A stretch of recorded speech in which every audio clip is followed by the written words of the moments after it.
Morning, men. Great to be with you. And yeah, I was taking a chance wearing the Cubs gear here today in Ohio. But it is so good to see so many of you here, despite the crazy weather we had. We're glad to be here, gathering around our Lord Jesus, who's present here in the Blessed Sacrament Chapel upstairs. If you know me, of course, I love baseball. And one of the things I connect is Lent and spiritual spring training. So if you think about it, what's happening in Arizona and Florida right now are these professional baseball players who've done this their whole lives. They go down to spring training and they go back to the basics, right? They're practicing bunting, running, hitting, fielding, as if they were just starting over like little leaguers. Their goal, maybe personal goals, make the all-star team goals, winning the World Series, and then ultimately, individually, to make it to the Hall of Fame. It's very similar for us as Catholics, right? Every Lent, we go back to the basics, prayer, fasting, almsgiving, and we are preparing for this long season ahead, if you will, but we go back to the basics. No matter how many Lents that we have participated in, we are walking this journey together, starting over. And our ultimate goal, of course, is to be in God's heavenly Hall of Fame, is to be with the Lord Jesus for all eternity. And so it's so appropriate that we're here during this Lenten season to start this journey of growing in holiness. Because you and I are called to be holy. You and I are called to be saints. So often we hear that and we think that's just for those special priests and religious, but no, it's for all of us. How many of you are Matthew Kelly fans? So one of the books that he wrote is called The Biggest Lie in the History of Christianity. And you know what the biggest lie is that you can't be holy.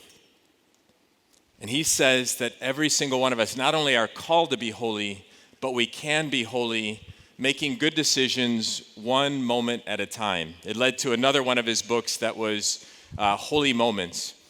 He says, in the next 60 seconds, can you think good thoughts, do good deeds?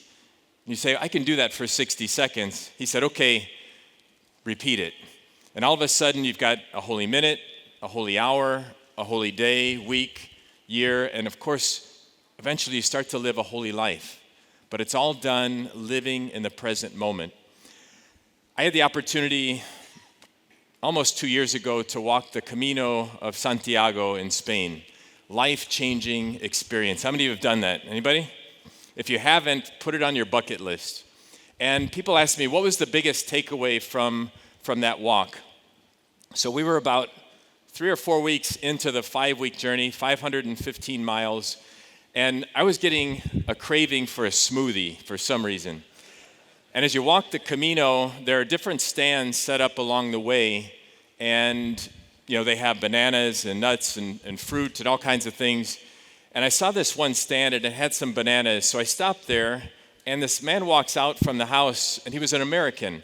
He looked just like Jesus, long hair, these bright blue eyes. And he said, do you want a smoothie? And I said, are you serious? So I said, absolutely. And I looked around and I said, do you have a to-go cup? Because I was with 7 guys and the other guys had kept walking. And he said, why are you in such a hurry? I said, well, there's 7 of us. We're trying to stay together on this journey. And then he stopped me in my tracks and he looked me right in the eye as if Jesus were looking me in the eye. And he said this. He said, no, I'm serious. Why are you in such a hurry? And I didn't have an answer for it. Because how many of us are just running through life, getting to the next thing? We've got our list of things to do, and we miss the present moment right in front of us. And when I read the lives of the saints, one of the most common things I find is the ability to live in the moment, to love the person right in front of us, to think holy thoughts, to do holy deeds. And that's how we become saints, one moment at a time. So I'd like to share with you some of my own journey because, The odds of me being here today as a Catholic priest when I was born 57 years ago would have been astronomical against it. So I was born in a family that wasn't Catholic. My mother was raised Baptist. My father was raised in the United Church of Christ. And I'm the youngest of 3 boys. Our family revolved around sports, probably like many of your families. And my parents, they were looking for a church, but they kind of fell out of practice. So I was really an unchurched Protestant child. We would pray before going to bed, but that was about it. And so I remember we would go to Wrigley Field on a regular basis. My dad played college basketball at Mississippi State. My mom was a high school basketball and softball player, big sports family. So we'd go to Wrigley Field. Now, my parents grew up in St. Louis, so diehard Cardinal fans. They moved to Chicagoland, and we would go to Wrigley Field, and we would root against the Cubs, whoever they were playing. And I remember when I was a 7-year-old boy at Wrigley Field, the Phillies came into town. Mike Schmidt, probably remember him, he hit 3 home runs that day. And as a little guy, I became a diehard Phillies fan. But what I also said to myself that day, I said, I'm going to be on that field one day. And Scripture says when Jesus was heading to Jerusalem, it said he set his eyes like flint. I did that on baseball, and my life revolved around baseball. So I went through public schools through 8th grade like my older brothers. My older brothers went to the public high schools in Joliet, Illinois, where I grew up. And when it came time for high school, my parents had a little surprise for me. They weren't happy with the public schools, so they said, Burke, you have 2 options, Joliet Catholic or Providence Catholic. And not being Catholic, I thought, are you kidding me? So I visited both schools. Most of my friends were going to Providence, so that's where I went. I walked into this new environment. I had never met a priest, and there were 5 teaching there. I had never met a religious sister. There were 7 teaching there. I had never been to Mass before. I had to take the theology courses and go to Mass, and I thought, I'll check the boxes, but I'm here to further my baseball career. So I remember Sister Margaret Ann was our freshman theology teacher, and I was so afraid that she would embarrass me in front of my peers, like ask me a simple question like name one of the Gospels, and I wouldn't be able to answer her. I knew nothing. I had 0 religious education, but she never put me on the spot. But one day I remember at the end of class, now I was an extremely shy teenager, which is very common because as a teenager you're trying to figure out who you are, and so I would walk around school, I would have my eyes on the ground all the time because they say the eyes are what? The window to the soul. And I knew what was going on in my soul, and I didn't want anyone else to know. And so this day in class, I saw Sister Margaret Ann was the last one in the classroom and me, and I thought, how can I get by her without any interaction? So I put my head down and started walking, and she stopped me in my tracks. She lifted my chin, looked me in the eyes, and she said, Burke, you're searching for something. Now, how do you respond to that at the age of 14? I just kind of smiled, and I tried to walk away, and she stopped me again. And she said, read this. And she gave me my first Bible. She said, I want you to start reading in the Gospel of Matthew. Now, I didn't know where the Gospel of Matthew was, but I was an obedient child, so after school, baseball practice, dinner, doing my homework, I went to my room and shut the door because I didn't want my brothers to know that I was reading the Bible. And I started reading 1 chapter a night. And as I started reading more and more, I couldn't get enough. And what Sister Margaret Ann said was true.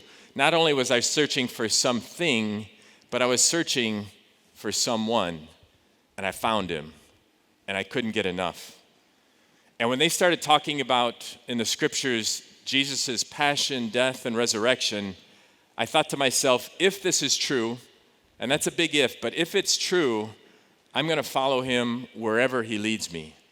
Never thought I'd be a Catholic priest.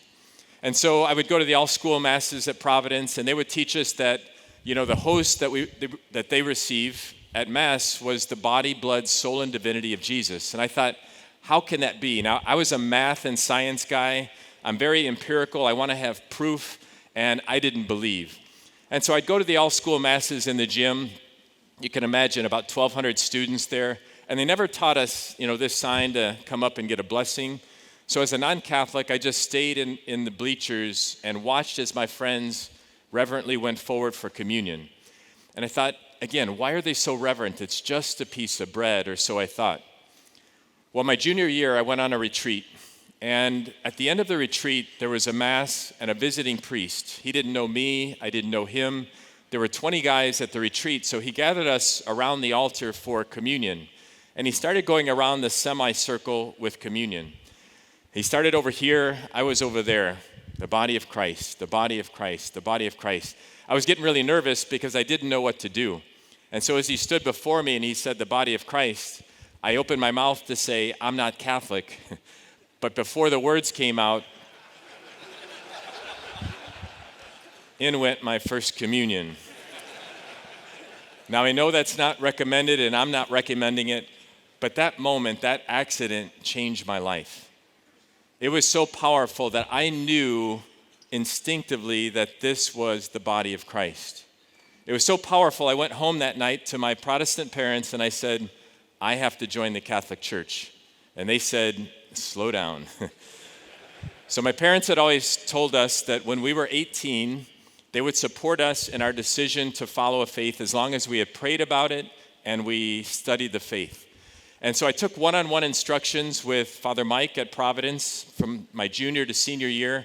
And the more I learned, the more everything just fit together. And I thought, this is the faith I want to be a part of. And so May 26, 1985, in the chapel at Providence, I was baptized. I received my second communion and my confirmation. One of the greatest days of my life because I became part, sure, give it up for the Lord.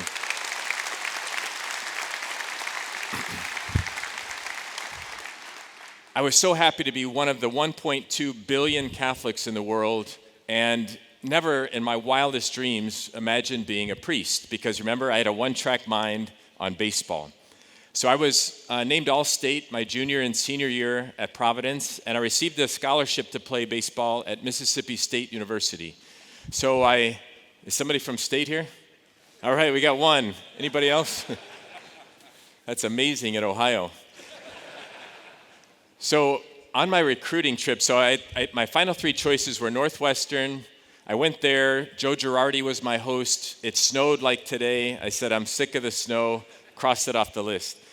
Mississippi State, and then I was going to go to Stanford for my third trip.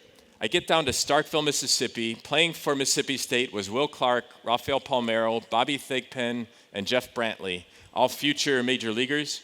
They were playing Auburn, and Bo Jackson was playing for Auburn. 10,000 people in the stands, 80 degrees in February. I signed a letter of intent, canceled my trip to Stanford, and started preparing for my college career. Now, God has a sense of humor. I grew up in Joliet, Illinois, which is about 60% Catholic as a non-Catholic.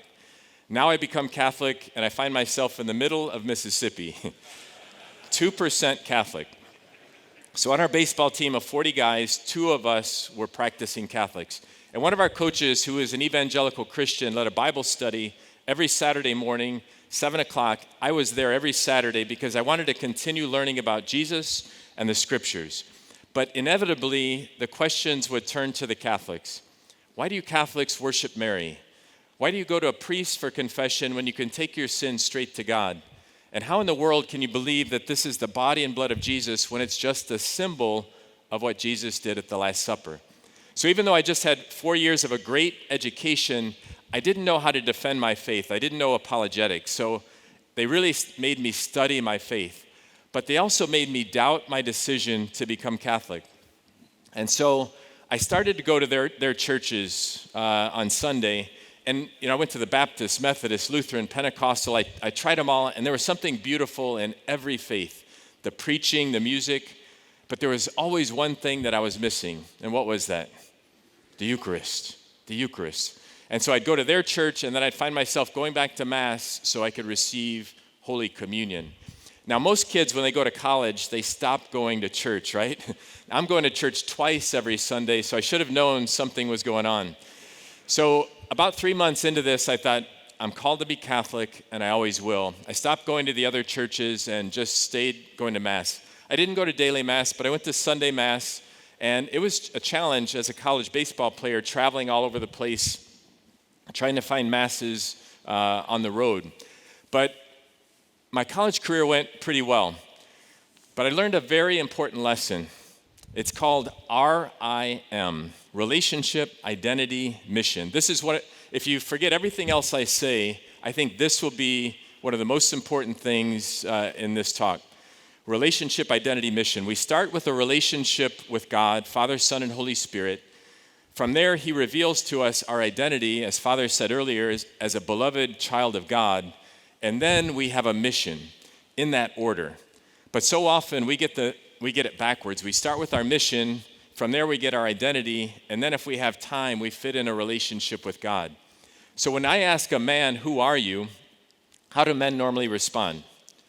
Their career, right? I'm a teacher, I'm a doctor, I'm a lawyer. Well, what's the problem with that? Do you ever have a bad day at work?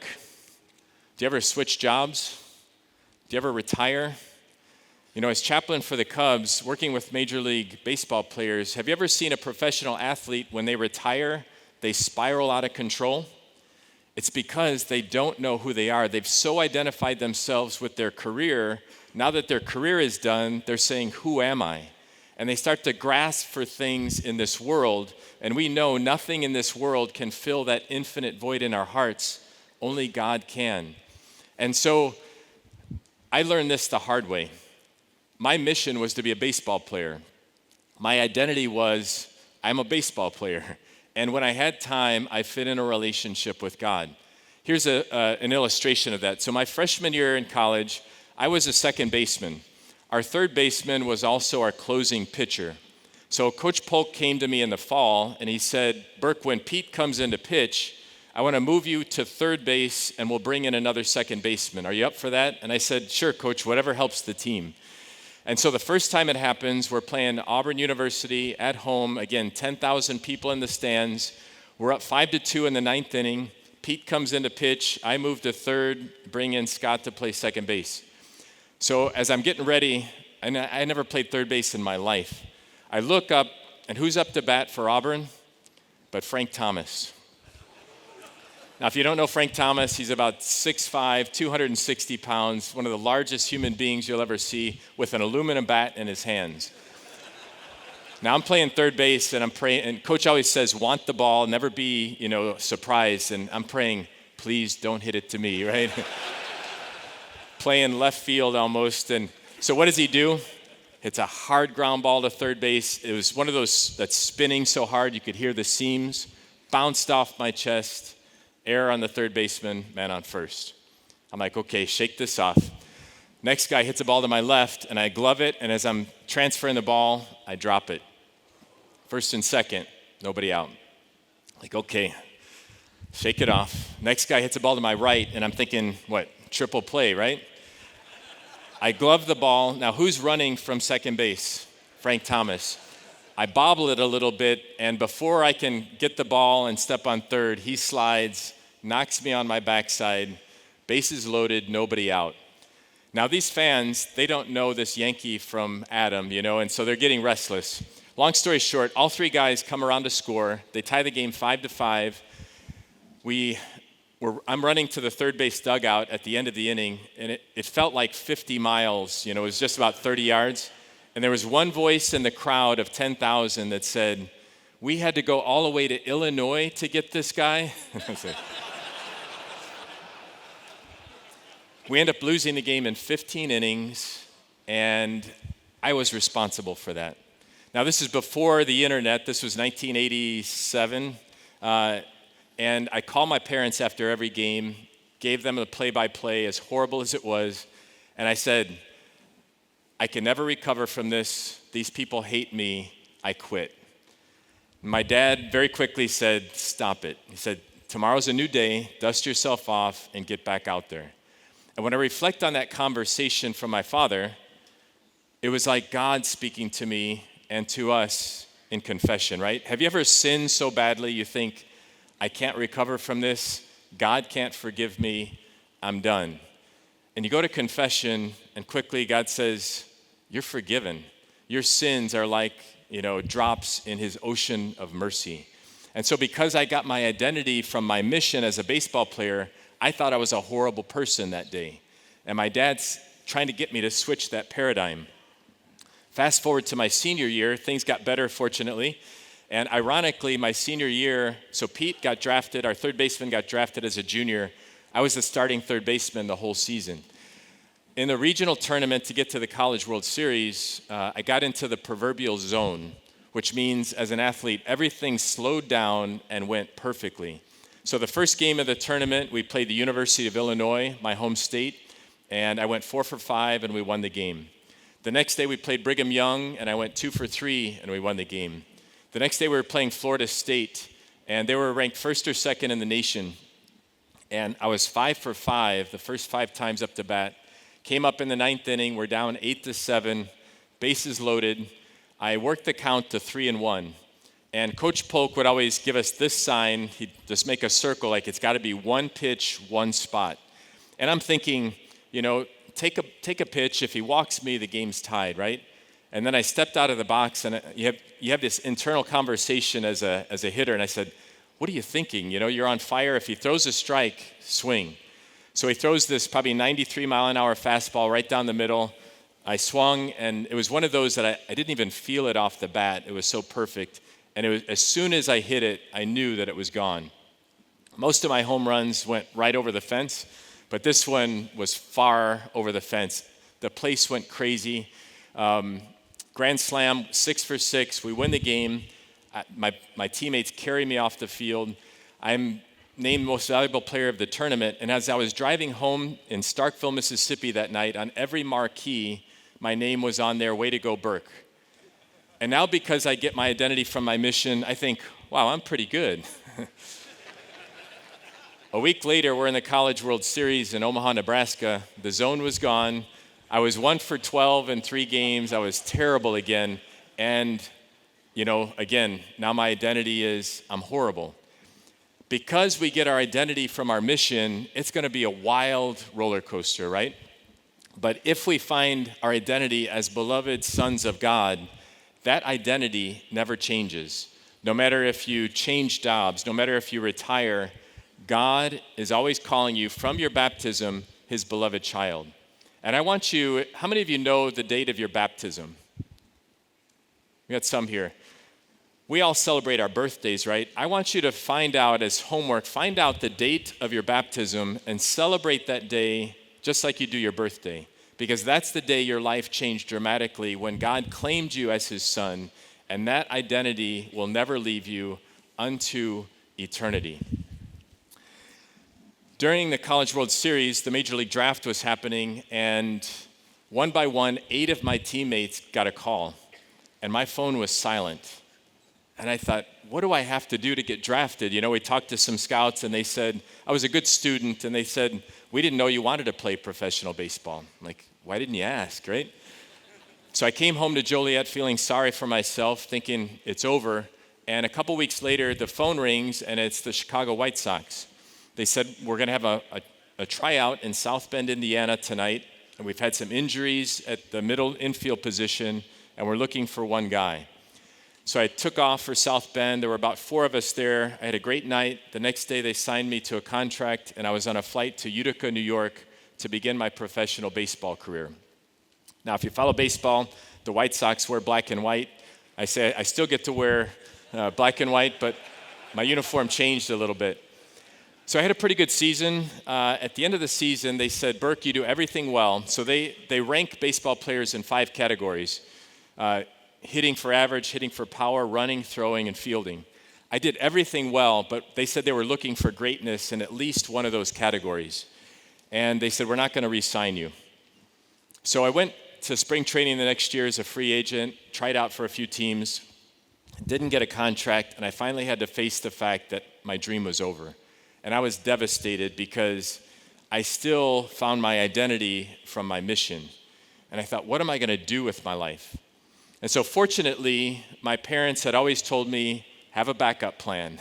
They said, even if you make it to the big leagues, your career is going to be short. And so I studied math in college, and somebody told me about this career called actuarial science. It was advertised as high pay, low stress. That's a dream job, right? Do we have any actuaries here? There's usually one in a crowd like this. I don't see any. So, is there one? Oh, I can't. Oh, there it is. There. So there's two of us now. So I became an actuary for Kemper Insurance in Long Grove, Illinois, as advertised, high pay, low stress. But I was used to being out on a baseball field, and now I'm sitting behind a computer 8 hours a day, and I was bored to tears. About 10 months into the job, I had this conversation with my parents. I said, if this is what the next 40 years of my life are going to be like, I don't want it. And my dad, being very practical, he said, Burke, if you're going to get married and raise a family like your brothers, this is great money. You're crazy to give this up.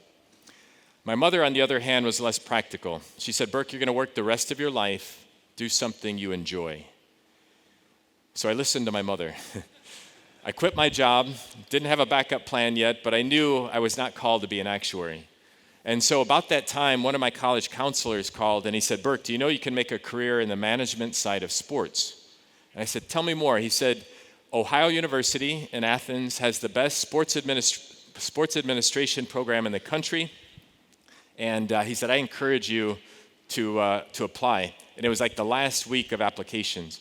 I applied, got in, 1-year master's program. It included, ironically, an internship with the White Sox in Sarasota. And from there, I got a job with the Kane County Cougars. And I got a Kane County Cougars, he said he worked there, he and his dad. So this is in Geneva, Illinois. At the time, they were a Florida Marlins affiliate. And my dream now is I'm going to become general manager of the Cubs or White Sox before Theo Epstein, right? And just like a player, you have to work your way up the ladder. And so many people want to work in sports. It's a tough field to get in. It's much, it's who you know. And so I started out as the ticket manager, sweeping peanuts and everything after the game. I'm being the mascot sometimes. Absolutely loved it. 12-hour days, but I was around baseball and people, two things that I love.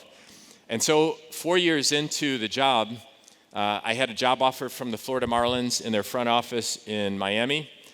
One of my college roommates had become a Major League Baseball agent, and he was looking for a numbers guy to help him in that field. And I was dating somebody very seriously named Stephanie, and I thought, she's the one I'm going to marry. Well, Stephanie and I, you always hear that the couple that prays together stays together, right? So Stephanie invited me to go to Eucharistic adoration. Now, I had been Catholic about 8 years at this time, going to Mass every Sunday, but never heard of Eucharistic adoration, ironically. And I said, what is that? So she said, we're going to spend an hour of quiet prayer in front of Jesus in the Blessed Sacrament. Now, honestly, at that time in my life, it sounded kind of boring, but I thought, I want to be with Stephanie, so let's go. So we went that first Tuesday night, hour of adoration. I didn't know how to pray, so I just brought a spiritual book to read. And as we left, she said, wasn't that great? Let's do it again. I'm like, okay. So every Tuesday night, 7 o'clock, we were in adoration together, and she taught me how to pray. She said, why don't you put the book down and just speak to God and then listen at the level of the heart? And I tell her now, I said, that was your fatal flaw. So about 3 months into Eucharistic adoration, I started to hear a voice. Not an audible voice, but I heard a voice in my heart say, I want you to be a priest. And I said, that's crazy. I want to marry Stephanie, have a large family, become general manager of the Cubs, and live happily ever after, right? Have you ever done that? Laid out your plans for God, and then say, God, bless my plans? And that's okay. Jesus says, ask, seek, knock. But what's the ultimate prayer? Thy will be done. Mary, let it be done to me according to your word. And so I started to pray that, and the more I prayed it, thy will be done, I felt this strong urging to be a priest. And so I finally had the talk with Stephanie, and my parents always taught me, do not live life with regrets. And I thought if I never check this out, I'll always wonder what if. And so I had this talk with Stephanie, and I said, Steph, I think God may be calling me to be a priest. And she said, very faithful Catholic woman, she said, if that's your call from God, your vocation, you have to follow it. She said, I can't compete with God.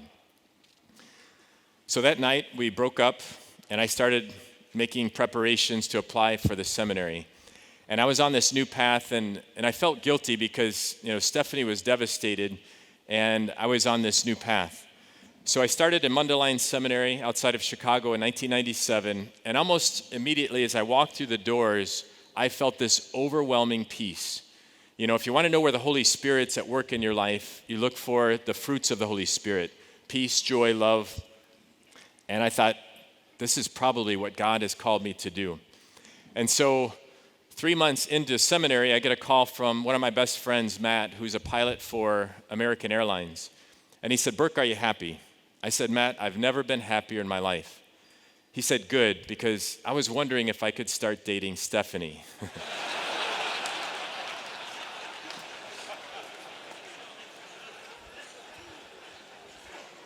This is a true story. And he didn't have to call me, So I said, Matt, you have my blessing. So Matt and Stephanie started dating. You can imagine what happened. 4 years later, they got married. It was the second wedding that I celebrated as a priest. I baptized their 3 girls. We remain great friends to this day. And I learned a lesson from that experience that we find joy in life not by doing what we want to do, but by following the will of God, even when he leads you to places that you never thought possible. But going back into that first year of seminary, I also received the worst phone call in my life. My dad called me and he said, Burke, I need you to come home right away. Your mother's been diagnosed with lung cancer. And it's bad. So I dropped everything at the seminary, came home, and I was taking mom to chemotherapy and doctor's appointments so my dad could keep working. And we were getting good news from the doctors. So it was May 15th, I got the call. July 7th of that same year, 1998, Mom and Dad and I were watching the Major League Baseball All-Star game on television. And during the game, my mother began to cough, and quickly we realized this was not good because she began coughing up blood. My dad ran to call 911, and I jumped up to help my mom, and the last thing she said to me was, I can't breathe. And she collapsed in my arms and died. I tried to do CPR, but I knew there was so much blood, it was horrible. When the paramedics finally arrived, I took a step back, and as my mother was coming face to face with God, I looked out the picture window and I saw her car in the driveway, and I saw her purse on the kitchen counter. And I thought, at this time, God's not asking her, what kind of car did you drive or how much money did you make? But Patrick Madrid often says, when we die, there's an exit interview. And I think that exit interview is going to be pretty simple. Did you believe in me? And what did you do with your life? How much did you love? Because when Jesus was asked, what's the greatest commandment? What did he say? Love the Lord your God with your whole heart, mind, and soul, and love your neighbor as yourself. I can summarize the commandments with love. And my mother is the one who taught me how to love. John 15:13 says, there's no greater love than to lay down your life for a friend. And actually, brothers, that's how we find meaning in life. We were created to give our lives away. The enemy wants to make us believe that this life is about us, and when we live selfishly, it all falls apart around us. But as we lay down our lives for others, as we pour out our love for others, that's when we find out who we are. And so I was ordained a priest. Well, I should say this. After my mom died, I was 1 year in the seminary. I went through a crisis of faith. I was mad at God. I said, God, I'm giving you my life as a priest, and now you take the most important person in my life. And, I struggled. I almost threw in the towel on the whole thing. And a couple months after my mom died, so as being the youngest of 3 boys, my mother and I were very close, we thought alike. She appears to me in a dream. In this dream, she was about 25 years old, and she was rocking a baby. Now, I have actually 3 brothers. The second brother died at birth. And I believe she was rocking my brother that I had never met. And she looked at me in this dream with this beautiful joy on her face, and she said, Burke, heaven is real, Jesus is real, and don't stop what you're doing, meaning the priesthood. I learned at my mother's wake that she had told people years before, even when I was playing college baseball, she wouldn't be surprised that if I became a priest, long before I ever thought of it. And so that day when I had the dream, I never looked back, and I still am not. And I believe that God has called me from being a Protestant baseball player to a Catholic priest is to help Catholics realize the gift that you have in the church, the gift that you have in the sacraments, especially in the Eucharist. There's no more important lesson. Who cares who wins the World Series or the Super Bowl? I mean, we care, but in the big picture, what does it really mean? What really matters is having a relationship with Christ. What really matters is preparing ourselves for all eternity. Because relatively speaking, this life is really short compared to eternity. So I was ordained a priest in 2002 in the Diocese of Joliet, Illinois. I served as a parochial vicar for 4 years, vocation director for 12, director of evangelization for 4, and just recently became pastor of St. Isaac Jogues Church in Hinsdale, Illinois. I absolutely love being a pastor. But in 2013, I got an interesting call from the Catholic Athletes for Christ. They said, Father Burke, we hear that you played baseball. We're looking for a chaplain for the Chicago Cubs.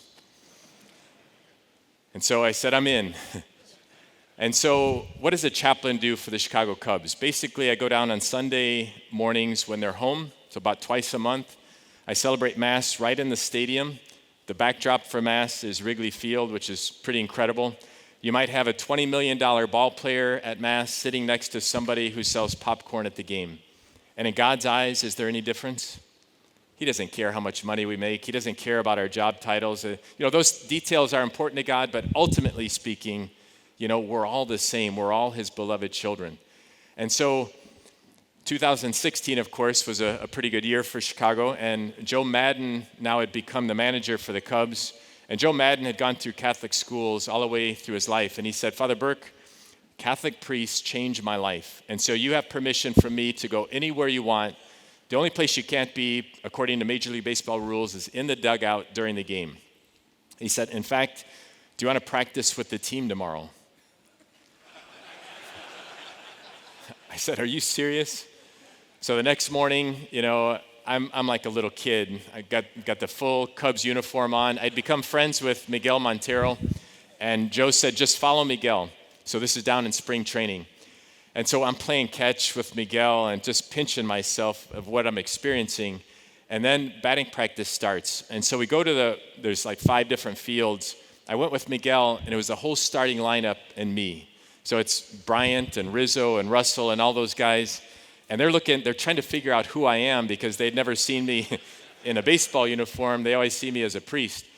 And so I'm in the outfield shagging balls during the game, and I'm talking with Kyle Hendricks, one of the pitchers. And as we're talking, tears start to roll down my face. And my first thought was, there's no crying in baseball. But then I'm trying to figure out, why am I crying? And I went back to that 7-year-old boy who said, I'm going to be on that field one day. And it was like God was saying, this was your dream to be a Major League Baseball player, but now you're living my dream as a priest, and you get to do it in the major leagues. And my experience of God is, we cannot outdo God in generosity. Everything that we have that is good is a gift from God. And when we offer it back to God, he takes it, blesses it, multiplies it, purifies it, and gives it back to us in ways that we never thought possible. It's the same thing that happens at every Mass, right? We bring forward water, wine, and bread, gifts that God has given us, through the hands of the priest, the consecrated hands of the priest. God takes it, consecrates it, changes it into his own body and blood, and then he gives it back to us in Holy Communion. Man, I want to encourage you and challenge you to be generous with the gifts that God has given you. These gifts are not meant for you alone. They're meant for the greater good of society. And the more each one of us becomes holy, the more each one of us seeks union with God, the more we can start to transform this world. My spiritual director is a priest in Italy. He's an Irish Dominican, Father Paul Murray, and he travels the world. And we do spiritual direction via Zoom. And he said to me one day, he said, "Do you know where the hope of the Catholic Church lies today?" I'm like, "Father, I don't." And he said, "It's in the United States," which surprised me, right? We watch the news and we think everything's going wrong in this country. I said, "Tell me more."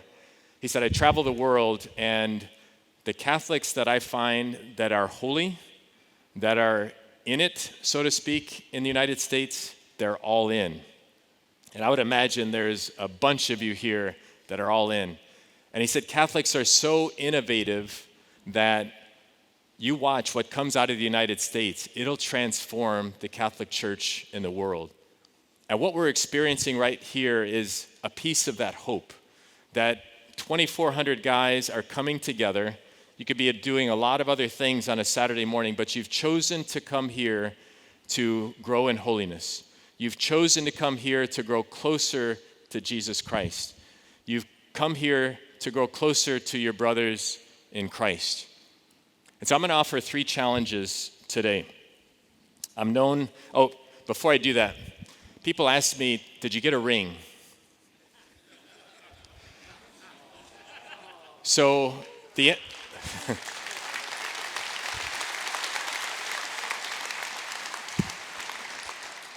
answer is no.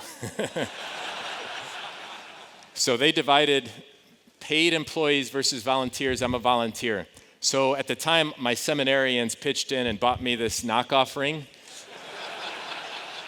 But it gives me a great opportunity to speak about, I have rings from college that are sitting in a drawer somewhere collecting dust, right?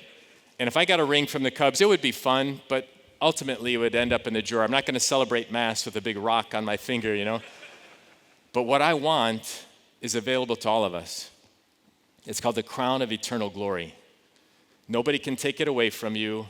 It never collects dust, and it's for eternity. That's why we're here, brothers. And so my challenge, 3 challenges. In my parish, we're doing what we're calling a 40-day challenge. Now, I know we're 11 days into Lent, but you can start today. I've challenged them. We have a beautiful adoration chapel at our church.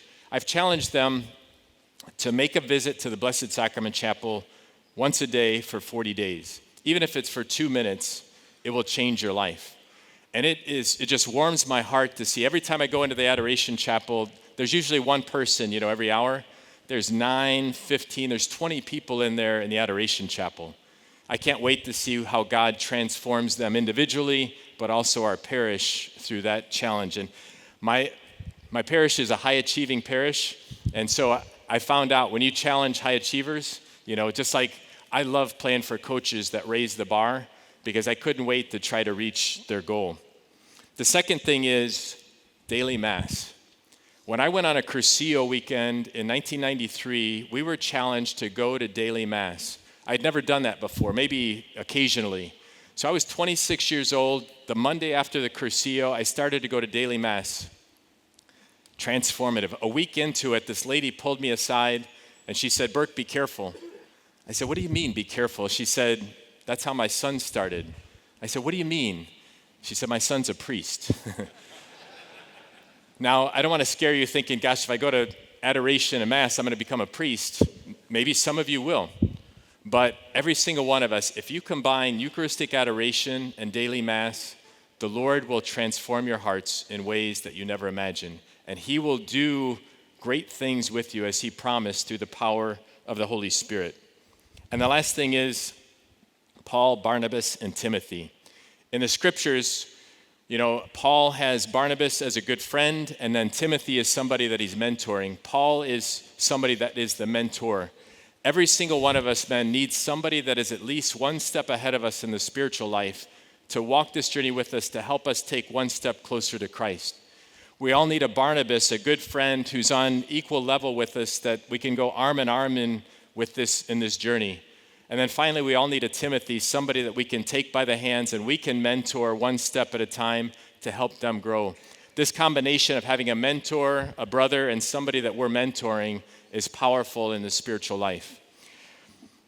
I have a book that just came out in August called a grand slam for God. You can probably tell why the title is such from Word on Fire, Bishop Barron. And so I'll be selling books. I'll be happy to talk to anybody afterward. I also do a daily YouTube video on the daily scripture readings. If you just go to YouTube and search for my name, you can subscribe and get those every day. And I have a written blog where if you'd rather read rather than watch, I have a written blog in English and Spanish on the daily scriptures. And so, guys, I just want to thank you for your time. It's been a great blessing to be here with you. And let us all grow in holiness and become the saints that God has called us to be. God bless you.